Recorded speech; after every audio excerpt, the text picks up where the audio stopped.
product you've sold? A product I've sold. Or you've designed a digital marketing strategy for? I've sold education, high net worth. Okay. Yep. So what was the goal here? What was your KPI? The guy needed 2,000 students. 2,000 students. Tuition. Great. Yeah. Now, the question here is, how did your strategy convert to a student paying in the bank? So I looked at the guy's online assets. Okay, so this is a guy who is spending $80,000 a month. I will not say it's a university in Uganda. He was spending $80,000 a month on marketing.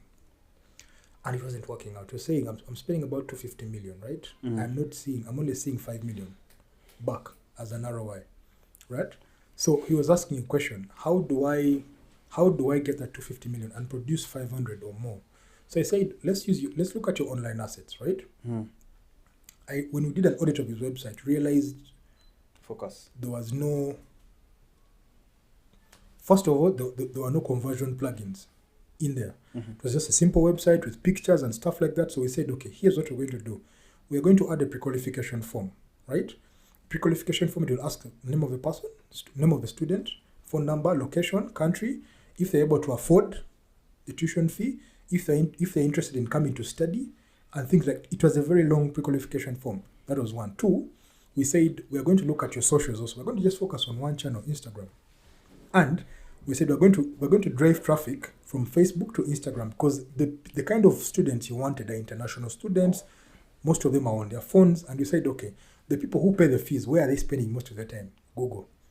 So we're going to run a Google ad as well with the form. We didn't say we're going to run a Google ad. I see people doing posters, banners, which people cancel all the time, which is a waste of money for me, if you ask me.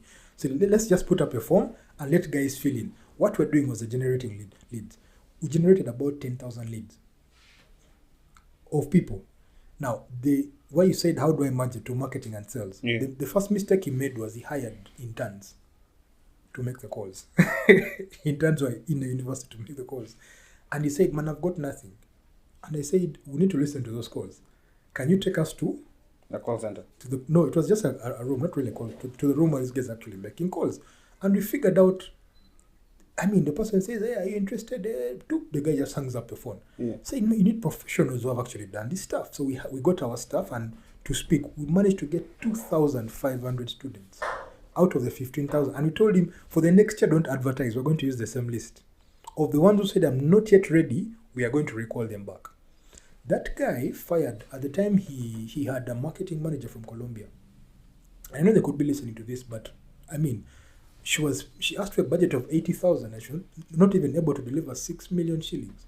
So the problem wasn't the campaign. The problem came down to the conversions. When we said, let's get guys who are ready, we asked them, yes, you filled out a form on this, because it would show you, where have you seen this message from? From a Google ad? I've seen it from Instagram. I've seen it from the website. Where did you see it? Said, I've seen it from the website. So then get on the call. We saw you filled in the form from the website. The person said, yes, I've seen the form. Are you interested? When can you come for a free interview? Because selling on the phone it's not a guarantee that the person will transact. You need them to come physically to see the place. And most of them came through. So that's just one way we did that. And it was a documented case study. But again, I will not mention the university.